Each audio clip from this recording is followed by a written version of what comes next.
আমাৰ অসমীয়া সমাজখনত যে ইমান ধুনীয়া ধুনীয়া খাদ্য সম্ভাৰ আছে নহয়নে? আজি বনাইছিলোঁ এটা একদম খাঁটি অসমীয়া ব্ৰেকফাষ্ট কলপিঠা। কেনেকৈনো বনালোঁ চাওঁ আহকচোন। মই অলপমান ভজা পিঠাগুড়ি এটা চৰিয়াত লৈ লৈছোঁ, লগতে কেইটামান কলো লৈ লৈছোঁ। কলকেইটা এতিয়া মই ধুনীয়াকৈ গ্ৰেটাৰত গ্ৰেট কৰি ল'ম।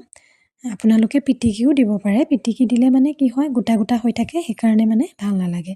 যদি এনেকৈ ধুনীয়াকৈ ৰুকি দিয়ে তেতিয়া একদম ধুনীয়া মিহি হৈ যায়।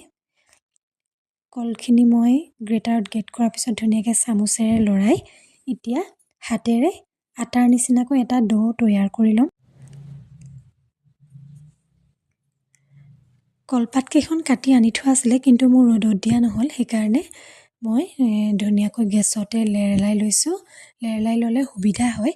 এতিয়া মই ধুনীয়াকৈ কল আৰু পিঠাগুড়ি মিশ্ৰণখিনি কলপাতখনত দি হেঁচি দিছোঁ। হেঁচি দিলে কলপাতৰ যোনটো চিন, সেই চিনটো বহি যায় আৰু দেখাটো ভাল লাগে।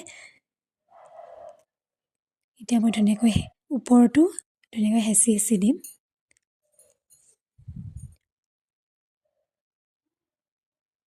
এয়া এখন এখনকৈ মই আটাইকেইখন বনাই ল'লোঁ পিঠা। এফালে এখন টাৱা গৰম হ'বলৈ দিলোঁ।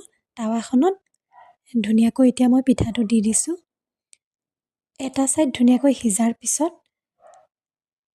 লুটিয়াই দিছোঁ ইটো ছাইড সিজিবৰ কাৰণে। একেবাৰে সহজ, আপোনালোকে বনাব পাৰে। তাৰপিছতে এয়া ধুনীয়াকৈ হৈ গ'ল কলপিঠা।